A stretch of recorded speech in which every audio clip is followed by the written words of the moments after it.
Shelby Bonnie, and I'm the host of the Innovator Series, brought to you by Technology for Obama. And I'm here with Charley Moore, who's the founder and chairman of Rocket Lawyer. It's a pleasure to be with you, Charley. Hi, Shelby. So we've talked a lot about innovation. We've talked about stuff you've done at Rocket Lawyer. I'm curious when you look at innovation from kind of a U.S. standpoint. Right. I think many people view that it has been a real competitive strength of this country. And if we take that as a given, what things should government leaders and business executives be doing to make sure it remains a competitive strength of the U.S.? Right. Well, innovation, in my experience, has started with having a good ecosystem to work within.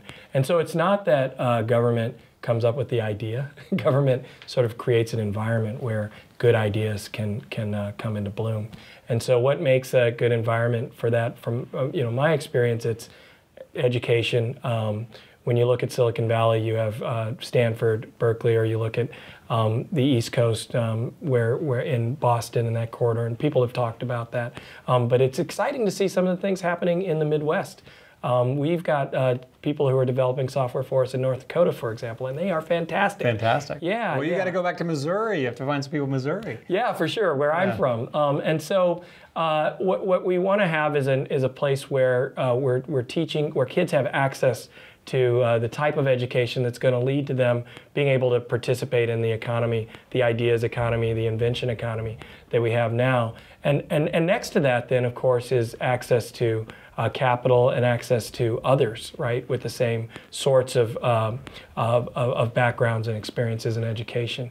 So there's a lot that politicians can do, that folks running and governing the state can do to provide that sort of an ecosystem, making it possible for kids to get affordable education and higher education. I just read an interesting piece in The Atlantic about, in this recession, folks who've got a college education have fared so much better than people who didn't have one. So let's just get that argument off the table. It's important to provide access to higher education to be competitive in our society, and that is absolutely a role of government and something that they can do. And what when you look at kind of other things, kind of, because I know you've advised companies that are overseas. Sure. What do you see? I mean, do you see the kind of innovation gap closing or widening as you kind of compare what's happening in the U.S. versus what's, say, happening in China or Russia or India or places like that? I think maybe the manufacturing gap might be closing, but in terms of innovation, I think we're still leading the way.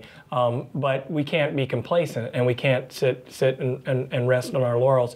It's exciting because we're just opening our first office in Europe. Not exactly Europe, we're in London, but we'll be live with Rocket Lawyer in the UK. And the UK market has never had a service like this that's connecting consumers with real attorneys for their really basic legal needs. And innovation just got a little easier now in England, at least. Yeah, and so they've never had a service like that, and here it is coming from America, like so many other things. And so I do think the news is good for America and innovation. We're still leading the way.